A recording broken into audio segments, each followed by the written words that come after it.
যুগত আমি পুৰণি কলীয়া ঘৃণাৰ কথা কোৱা পুৰণি কলীয়া চিন্তাৰে ভৰ্তি থকা মানুহবোৰক সমূল অংশে আঁতৰাই আজিৰ প্ৰজন্মই অসমৰ ভাৰতৰ ৰাজনীতি কেনে হোৱাটো বিচাৰে তাক প্ৰতিষ্ঠা কৰিব পাৰিব লাগিব। তাক প্ৰত্যাহ্বান জনাই এক নতুন ৰাজনৈতিক ধাৰাৰ সৃষ্টি কৰিব পাৰিব লাগিব। আৰু মই ভাবো যে মই যি বাটেৰে খোজ লৈছো যদি মই তাত 1% সফল হওঁ উত্তৰ প্ৰজন্ম অন্তত ওলাই আহে মোৰ লগত যদি আজি 5 জন আহে সেই 5 জনৰ পৰা 10 জন হ'ব 1000 জন হ'ব লাখ জন হ'ব আৰু এই ব্যৱস্থাটোৰ পৰিৱৰ্তন হ'ব। ঘৃণা বিদ্বেষ আস্থাহীনতাৰ এই ৰাজনৈতিক পৰিৱেশত মই জ্ঞানশ্ৰী বৰাই ভালপোৱাৰ ৰাজনীতি কৰিব খুজিছো, বিশ্বাসৰ ৰাজনীতি কৰিব খুজিছো, আস্থাৰ ৰাজনীতি কৰিব খুজিছো, হাতে হাত ধৰি প্ৰতিজন মানুহক আগুৱাই লৈ যোৱাৰ ৰাজনীতি কৰিব খুজিছো।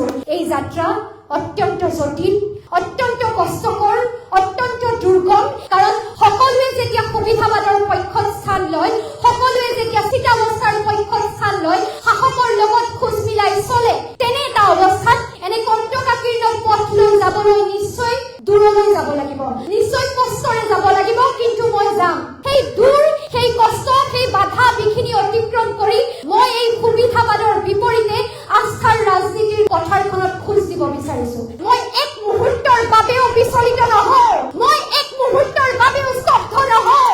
মোৰ এই যাত্ৰাত কোনো বাধা বিঘিনি, কোনো লোভ প্ৰলোভনে মোক কিনিব নোৱাৰে। এনেকুৱা কোনো টকা পইচা জন্ম হোৱা নাই যি অনাগত দিনত জ্ঞানশ্ৰী বৰাক কিনি ল'ব পাৰিব। মোৰ এই যাত্ৰা কোনেও স্তব্ধ কৰিব নোৱাৰে। মই অসমৰ ৰাজনৈতিক ইতিহাসত ৰাইজে কোৱাৰ দৰে অগ্নিকন্যা হৈ জীয়াই থাকিব বিচাৰিছো, শোষিত বঞ্চিত জনতাৰ কণ্ঠ হৈ জীয়াই থাকিব বিচাৰিছো। আৰু আপোনালোকৰ যদি আশীৰ্বাদ থাকে, আপোনালোকে যদি মোৰ লগ দিয়ে, আপোনালোক যদি মোৰ সাহস হৈ থাকে, শক্তি হৈ থাকে, তেন্তে মই কথা দিছো মই পাৰিম আৰু মই কৰিম আৰু মই কৰিমেই, মই কৰি দেখুৱাম। সেই প্ৰত্যেকটো প্ৰত্যাহ্বানৰ সন্মুখত জ্ঞানশ্ৰী বৰা এক নতুন প্ৰত্যাহ্বান হৈ থিয় দি উত্তৰ প্ৰজন্মক উলিয়াই আনিব ৰাজনীতিৰ পথাৰখনলৈ, ৰাজনৈতিক পৰিৱেশৰ বাতাবৰণ সলনি কৰিব। মাথো মোক আশীৰ্বাদ দিব। মই অসমৰ ৰাজনৈতিক প্ৰেক্ষাপটটো এনে এটা অৱস্থালৈ যোৱাটো বিচাৰিছো য'ত আমি সমস্যাৰ কথা কওঁ, সমস্যাৰ সমাধানৰ কথা কওঁ, য'ত উত্তৰ প্ৰজন্মই সুৰক্ষিত ভৱিষ্যত এটা কেনেদৰে পাব, য'ত শান্তি কেনেদৰে বৰ্তি থাকিব, য'ত আস্থা কেনেদৰে বৰ্তি থাকিব, বিশ্বাস কেনেদৰে বৰ্তি থাকিব, সেই কথাবোৰ আলোচনা হ'ব। য'ত শিক্ষাৰ কথা আলোচনা হ'ব, স্বাস্থ্যৰ কথা আলোচনা হ'ব, ইণ্ডাষ্ট্ৰিয়েলাইজেশ্যনৰ কথা আলোচনা হ'ব, ব্লিংকিট জমেটত কাম কৰা ল'ৰাজনৰ পৰা খেতি কৰা মানুহজন স্বাৱলম্বী হ'বলৈ চেষ্টা কৰি থকা প্ৰতিজনী ছোৱালী, প্ৰতিটো ল'ৰাৰ সমস্যাবোৰ, আমাৰ গৃহিণীসকলৰ সমস্যাবোৰ, শিক্ষিত প্ৰজন্মৰ নৱ প্ৰজন্মৰ সমস্যাবোৰ কিদৰে সমাধান হ'ব তাৰ কথা আলোচনা হ'ব। কেৱল ইজনে সিজনক গালি পাৰি জাতি ধৰ্মৰ নামত বিভাজনৰ ৰাজনীতিৰ বিপৰীতে শংকৰদেৱ গুৰুজনাই দেখাই থোৱা বাটেৰে আৰু বাণীৰে সকলো জাতি ধৰ্ম বৰ্ণ নিৰ্বিশেষে হাতে হাত ধৰি একতাৰ ৰাজনীতি কৰিব বিচাৰিছো। যদি মোৰ এই পথ শুদ্ধ, যদি এই মোৰ পথ সত্যত আছে, আদৰ্শত আছে, মই মোৰ আদৰ্শৰ পৰা বিচলিত নোহোৱাকৈ আছো, তেতিয়াহ'লে মই অসমৰ দল মত নিৰ্বিশেষে যিকোনো আদৰ্শত বিশ্বাসী প্ৰতিজন ব্যক্তিৰ ওচৰত এটাই অনুৰোধ কৰিম যে আশীৰ্বাদ দিয়ক। এটা প্ৰজন্ম যাতে ৰাজনীতিৰ প্ৰতি আকৃষ্ট হয়, ৰাজনীতিও যে এক ভৱিষ্যতৰ বিকল্প হ'ব পাৰে, ভাল পথ হ'ব পাৰে, ভাল মানুহ যে ৰাজনীতিত থাকে, এনে এটা পৰিৱেশ যাতে সূচনা হ'ব পাৰে, তাৰ বাবে উঠি অহা প্ৰজন্মৰ প্ৰতিজন যুৱক যুৱতীক আশীৰ্বাদ দিয়ক। মোৰ এই যাত্ৰাত মই অসমৰ প্ৰতিজন ৰাইজ সহযাত্ৰী হ'ব বুলি আশা ৰাখিছো। যোৱা 2টা দিনত আপোনালোকে মোক যিদৰে মৰম ভাল পোৱাৰে উপচাই দিছে, সেই মৰম ভাল পোৱাৰ বাবে সকলোকে ধন্যবাদ জনাইছো। বিগত দিনবোৰত অসমৰ যোনটো ৰাজনৈতিক পৰিৱেশ, সেই ৰাজনৈতিক পৰিৱেশবোৰ দেখি যথেষ্ট ভয় লাগি আহিছিল। আমাৰ ভৱিষ্যত প্ৰজন্মটো কোন দিশে যাব? ইমান ঘৃণা, ইমান হিংসা, ইমান বিদ্বেষ, ইমান বিশৃংখলতাৰ মাজত যদি ৰাজনৈতিক পৰিৱেশ এটা, ৰাজনৈতিক বাতাবৰণ এটা সদায় বৰ্তি থাকিবলৈ হয়, তেন্তে উত্তৰ প্ৰজন্মৰ ভৱিষ্যত একেবাৰে অন্ধকাৰ। আমি প্ৰগতিৰ কথা, আমি উন্নতিৰ কথা, আমি আগবাঢ়ি যোৱাৰ কথাবোৰ পাতিব এনে পৰিৱেশত নোৱাৰো। কেৱল কাজিয়া পেচাল হিংসা হত্যাৰ মাজত উন্নয়নৰ কথা, ভাল পোৱাৰ কথা পতাটো সম্ভৱ হৈ নাথাকে। এনে এটা পৰিৱেশ সলনি কৰিব লাগিব। এনে এটা পৰিৱেশ সলনি কৰিবলৈ কোনোবা ওলাই আহিব লাগিব, আৰু সেইবাবে মই ওলাই আহিছো। মোৰ এই যাত্ৰা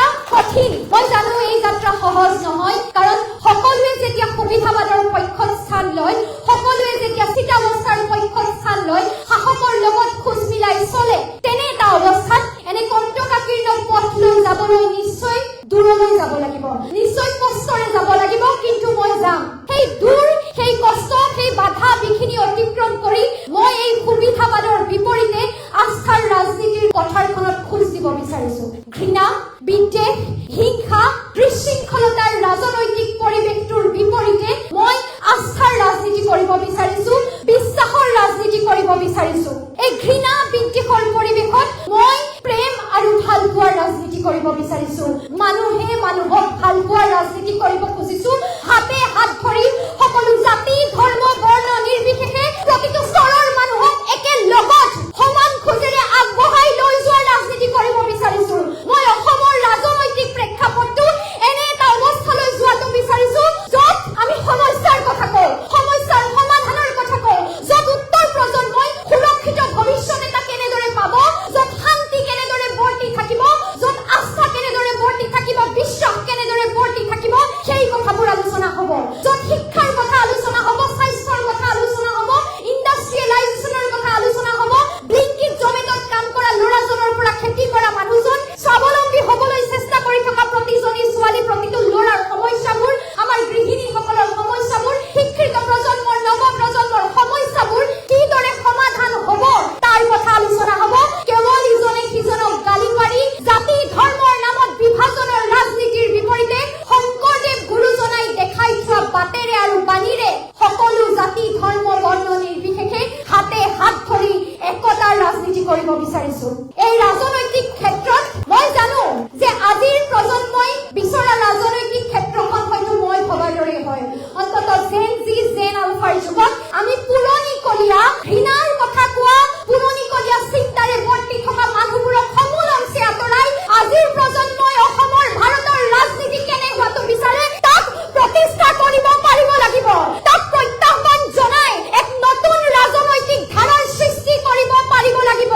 আৰু মই ভাবো যে মই যি বাটেৰে খোজ লৈছো, যদি মই তাত 1% সফল হওঁ, উত্তৰ প্ৰজন্ম অন্তত ওলাই আহে, মোৰ লগত যদি আজি 5 জন আহে, সেই 5 জনৰ পৰা 10 জন হ'ব, 1000 জন হ'ব, লাখ জন হ'ব, আৰু এই ব্যৱস্থাটোৰ পৰিৱৰ্তন হ'ব। মোৰ বাবে ৰাইজে অভিভাৱক, ৰাইজে মোৰ পথ প্ৰদৰ্শক। মোৰ হাতত কোনো টকা পইচা নাই। মই টকা পইচা দি টকাৰ অংকৰে ভোটৰ ৰাজনীতি কৰিব নিবিচাৰো।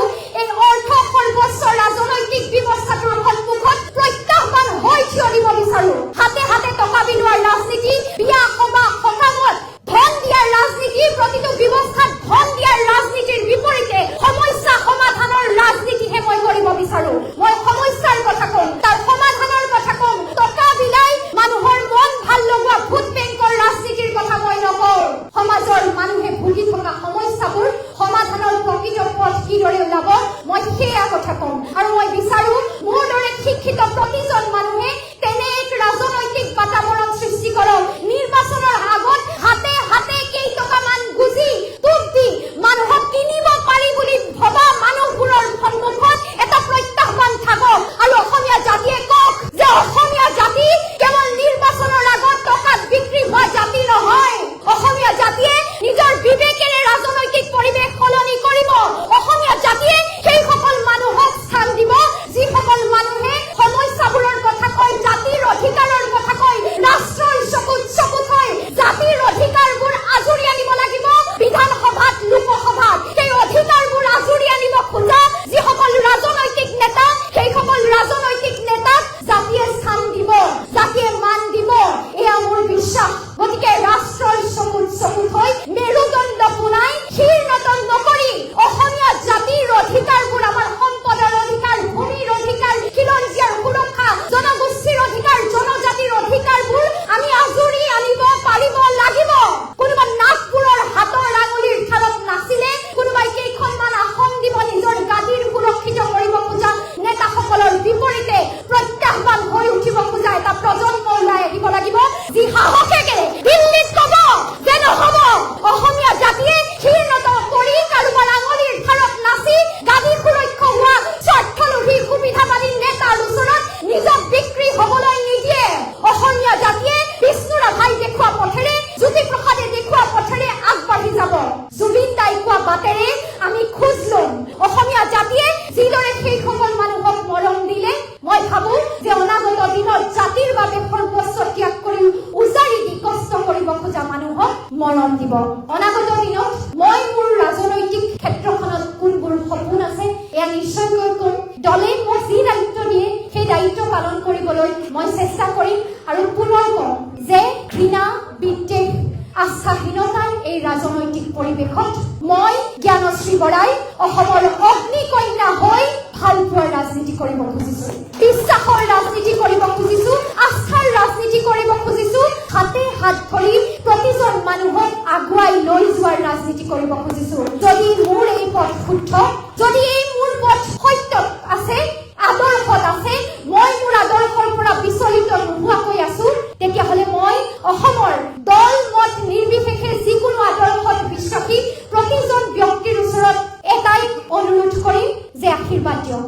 এটা প্ৰজন্ম যাতে ৰাজনীতিৰ প্ৰতি আকৃষ্ট হয়, ৰাজনীতিও যে এক ভৱিষ্যতৰ বিকল্প হ'ব পাৰে, ভাল পথ হ'ব পাৰে, ভাল মানুহ যে ৰাজনীতিত থাকে, এনে এটা পৰিৱেশ যাতে সূচনা হ'ব পাৰে, তাৰ বাবে উঠি অহা প্ৰজন্মৰ প্ৰতিজন যুৱক যুৱতীক আশীৰ্বাদ দিয়ক। মোৰ এই যাত্ৰাত মই অসমৰ প্ৰতিজন ৰাইজ সহযাত্ৰী হ'ব বুলি আশা ৰাখিছো।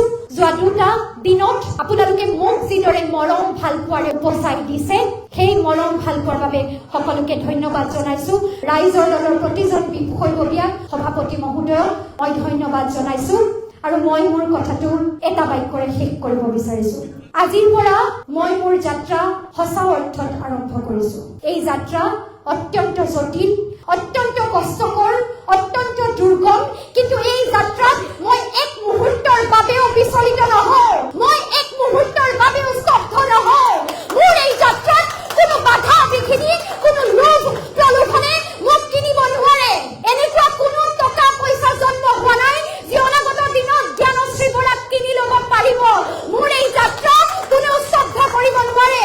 মই অসমৰ ৰাজনৈতিক ইতিহাসত ৰাইজে কোৱাৰ দৰে অগ্নিকন্যা হৈ জীয়াই থাকিব বিচাৰিছো, শোষিত বঞ্চিত জনতাৰ কণ্ঠ হৈ জীয়াই থাকিব বিচাৰিছো। আৰু আপোনালোকৰ যদি আশীৰ্বাদ থাকে, আপোনালোকে যদি মোৰ লগ দিয়ে, আপোনালোক যদি মোৰ সাহস হৈ থাকে, শক্তি হৈ থাকে, তেন্তে মই কথা দিছো, মই পাৰিম আৰু মই কৰিম আৰু মই কৰিমেই, মই কৰি দেখুৱাম। সেই প্ৰত্যেকটো প্ৰত্যাহ্বানৰ সন্মুখত জ্ঞানশ্ৰী বৰা এক নতুন প্ৰত্যাহ্বান হৈ থিয় দি উত্তৰ প্ৰজন্মক উলিয়াই আনিব ৰাজনীতিৰ পথাৰখনলৈ, ৰাজনৈতিক পৰিৱেশৰ বাতাবৰণ সলনি কৰিব। মাথো মোক আশীৰ্বাদ দিব। ধন্যবাদ। জয় আই অসম।